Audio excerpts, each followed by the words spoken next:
As kids settle into their seats in American classrooms and stick construction paper feather to their heads, the Thanksgiving myth unfolds as a straightforward tale of unexpected friendship and shared abundance. For a long time, the Pilgrims and Wampanoag have shown up in textbooks, often without the full story, leaving out the details and the ongoing relationship, a brief moment of harmony at the start of a settler nation. This scene, etched into our cultural memory, is just a brief glimpse into a much bigger, older, and more complex story. Hi there, welcome to Historical USA. I am your host, historian Lisa Weakland, and this is part one on a series about Thanksgiving in America. Today, we are going to be focusing on the Indigenous perspective. In this series, we're going to put aside the usual stories that you heard growing up in school and really dive into what the Indigenous people experienced and the rich legacy they maintained long before the Mayflower arrived in Cape Cod Bay. In this episode, we dive into the Wampanoag and their neighbors, looking into their complex societies, lively economics, spiritual beliefs, and the devastation caused by early European contact, which Native people refer to as the Great Dying. In the upcoming chapters, we'll explore how the Pilgrim-Wampanoag alliance came to be, the tough choices that came with survival, and how the meaning of Thanksgiving has changed through the centuries.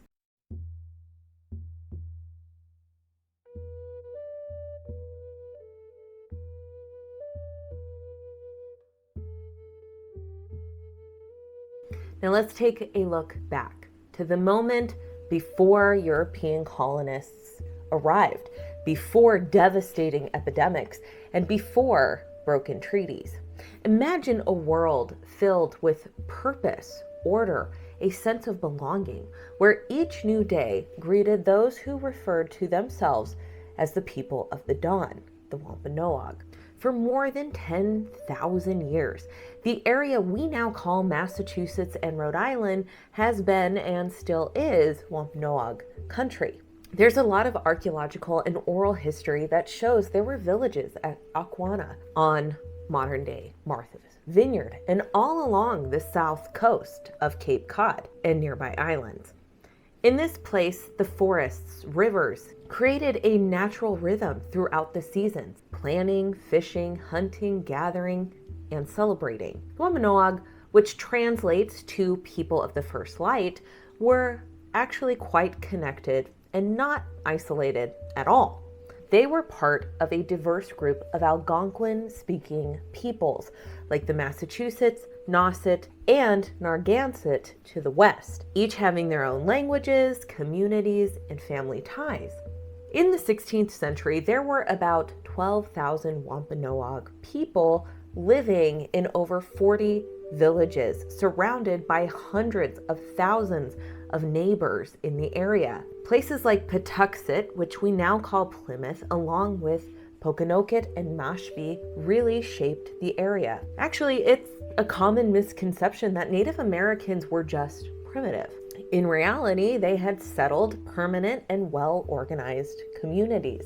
There were villages scattered along the shoreline, river mouths, and forest edges, each one featuring houses, storage pits, meeting places, fields, and footpaths that had been worn down over generations of familiar routes. Now, the Wampanoag Confederation wasn't just a loose collection of people or run by individual strength. It had a layered system at its core. Now, every village had a shaman, a chief, or sometimes a female Sanksqua. Their leadership was supported by a council or clan of leaders, keeping things in balance. Leadership passed down maternally through the mothers. Descent, property, and titles all came from women. Clan mothers had the authority to choose and dismiss shamans, a power supported by gender balance and the agreement of the community. Massasoit, not a person, it actually refers to a title. The Massasoit, who was the top chief among the shamans, played a key role in both a diplomat and defender for the whole Confederacy. But even the Massasoit couldn't just call all the shots by himself. The councils and clan leaders made sure that decisions were made together. This process, which focused on collaboration and reached agreement, laid the groundwork for ideas that would eventually influence the way the United States governs itself, like checks and balances and having representatives discuss important matters. Shamans came together to collect extra food and resources, sharing them with those who needed help, like widows, orphans, and the elderly, making sure that everyone had enough to eat. During tough times, elders would step in to help settle disputes and offer guidance on policies, sharing their wisdom that's been passed down through stories and generations. The spiritual life of the Wampanoag, similar to that of the northeastern tribes, intertwined the earth and sky, ancestors and descendants, creating a sense of belonging. Kahitan, the creator, was at the heart of their beliefs, a kind of generous force who gave the people their land, the rhymes of the sun and seasons, the three sister crops. Every animal, plant, stream, and stone felt alive with spirit. There was a sense of give and take and thankfulness in everything they did. Ceremony and spirituality were always a part of everyday life. Every harvest came with a celebration.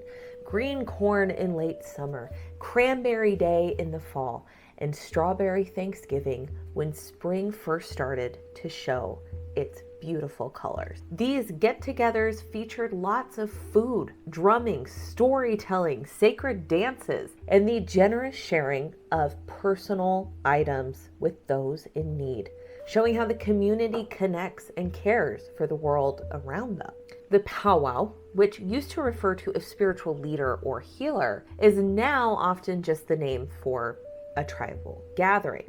Still, it's all about celebrating our ancestral wisdom and the strength we share together. The cliffs of Akwana and the hearing runs at Mashpee are really special places full of power and a sense of continuity. The oral traditions always kept knowledge alive. So elders and storytellers shared these amazing creation stories, like the one about Mashup, the giant, along with legends that teach us about wisdom and survival, the tales that dive into negotiation and conflict throughout history. Storytellers served as a way to learn, remember, and have fun. It was like a living library. Now, way before the Pilgrims showed up, the Wampanoag people had already created a pretty advanced food system that were both integrated and sustainable. Corn, beans, and squash, these three crops known as three sisters, really took over the fields together. The corn gave the beans something to climb on. The beans helped put nitrogen back into the soil, and the squash kept the weeds down and helped retain moisture. Seasonal cycles shaped how people worked. During spring, families would head to fishing camps to catch the herring. In summer, they'd take care of their gardens and gather wild food. Come autumn, they'd collect nuts and set up storage pits. And in winter, family groups would hunt from cozy spots inland. They shared food and celebrated the seasonal abundance with some heartfelt ceremonies of gratitude and giving. The Wampanoag and their neighbors were really more like caretakers of the land rather than just people who took from it. Controlled burns helped manage forests and fields, boosting biodiversity and supporting wildlife. They took just what they needed, always showing gratitude to the land and the spirit of the animals or plants during each harvest or hunt. The Wampanoag world was a mix of friendly collaboration, but some intense rivalry. Just like in European societies, alliances, rivals, and even wars played a big part in shaping identity, politics, and territory. The Narragansett just to the west were both family and foe. The Wampanoag and the Narragansett were pretty similar in terms of culture and economy, but they actually spoke different languages, though closely related. They were also in some competition for dominance. By the early 1600s, the Narragansett were getting stronger while the Wampanoag were facing a decline in their numbers due to disease. Narragansett occasionally asked for tribute in the form of furs and corn, and the looming threat of being overpowered definitely played a role in shaping future choices about the growing English presence. Before contact, the tribes in New England often clashed over resources like hunting grounds, fertile land for planting, or important trading posts. Warfare had its own set of rules: quick strikes, taking captives who could be adopted or ransomed and sold into slavery, mourning wars to honor those lost, and rituals to balance out winning and losing. Political marriages and treaties weaved together or broke apart alliances in this ever-changing landscape. Even with all the competition going on, the way they handled diplomacy was pretty advanced. They had feasts, held councils, and used wampum belts to track treaties and agreements. These belts, crafted from beautiful woven shell beads, acted like living records, capturing the memory of peacemaking, succession, or trade. It is also a common misconception that Indigenous people were living in isolation and completely self-sufficient before European colonization. They actually built extensive and complex trade networks that spanned hundreds to even thousands of miles, connecting the Arctic, Great Plains, Southwest, Great Lakes, and the Atlantic coast. You had copper coming from the Great Lakes, mica from the Appalachians, shells and wampum from the coasts, obsidian from the west, and pelts from the north, all being traded by some very skilled middlemen. Canoes made their way along rivers and coastlines, while footpaths wound through mountains and forests. Goods weren't just about being useful like tools, clothes, and pottery. They also had deeper meaning. Things like wampum belts, ritual objects, and fancy materials helped strengthen bond, show kinship, and highlighted status. In New England, the Wampanoag and their neighbors were busy trading not only with each other, but also with the strong Iroquois to the west, the Penobscot up north, and the Mohegan and Pequot down south. Now, in the 16th century, something interesting was happening just off the shores of New England. Fishermen from Europe, including the Basque, Portuguese, French, and English, ventured to the Great Banks and even further on the hunt for cod and whales. The seasonal camps they set up left behind some iron nails, beads, and even some new foods in the indigenous settlements. Back in the day, trading was pretty straightforward. You'd swap metal tools like kettles, knives, and axes for furs, pelts, and food supplies. So back in 1605, Samuel de Champlain, the French explorer, took time to map out Plymouth Harbor, which he called Port St. Louis.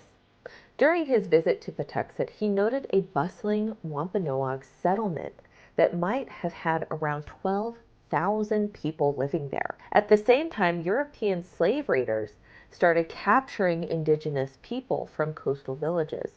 One of the most well-known was Tisquantum, or Squanto, from Patuxent. He eventually came back as a translator, only to discover that his own community had been wiped out by disease. Now, from 1616 to 1619, something truly devastating happened to the Wampanoag and many Algonquin groups in New England.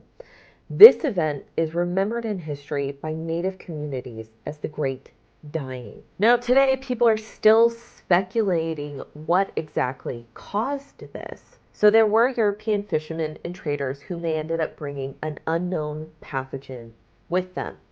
People think it could have been leptospirosis, also known as Wells disease, smallpox, plague, yellow fever, or maybe some other disease that indigenous folks had never encountered before. People who witnessed it and those who wrote during colonial times talked about how the disease hit hard and fast, leading to quick deaths. They described scenes filled with bones and skulls around their homes, making it look like a newly discovered Golgotha. The symptoms were pretty intense, including fever, bad headaches, jaundice, muscle pain, and bleeding, similar to the bubonic plague or smallpox, but not quite the same. One thing's for sure, it was devastating. Wampanoag oral tradition, archaeological evidence, and later English reports all tell a similar story. Whole villages were abandoned, fields were left untended, and the dead were left unburied. Skeletal remains welcomed the Pilgrims when they landed in 1620. In some areas, every single person had died. The sudden loss of so many people didn't just break families apart, it also led to some serious governance issues. A lot of the traditional leaders, like the elders and shaman, are gone, which creates power vacuums and shaken tribal authority. The remaining shamans, like Massasoit of the Wampanoag, were left not just without their people, but also how to deal with a political scene that had changed dramatically. The drop in the older population's density really shook up crop production, hunting, and even trade. Networks of exchange completely fell apart, and specialized artisans, those who carried knowledge, gone. Food caches just sat there and went to waste. For centuries, managed burns and selective harvesting kept ecological balance in check. But then things changed, and that balance broke down, letting invasive species move in and forests start to take over the farmland. Survivors went through some incredibly tough times, both socially, mentally, facing traumas that none of us can even imagine. They were grieving not just from their loved ones, but also from the very essence of their communities. In this tough time, people sought spiritual explanation. Some thought the epidemic was a punishment from angry spirits, while others saw it as a curse from the Europeans, especially since the newcomers appeared to be immune to what was happening. This disaster really shook up the usual power dynamics in politics. The Wampanoag, who used to be a strong force in the region, found themselves now in the shadow of their enemy, the Narragansett. The Narragansett had managed to avoid much of the destruction and started collecting tribute from their weakened neighbors. So what happened was a move toward playing it safe in diplomacy and some pretty desperate thinking about how to survive. This all would lead up to the crucial meeting with the Pilgrims, where Massasoit decided to take a big risk for his nation by teaming with the English.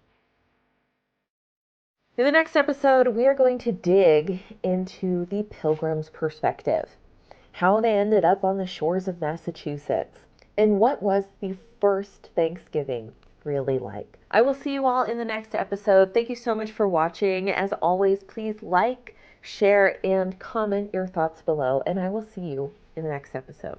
Bye.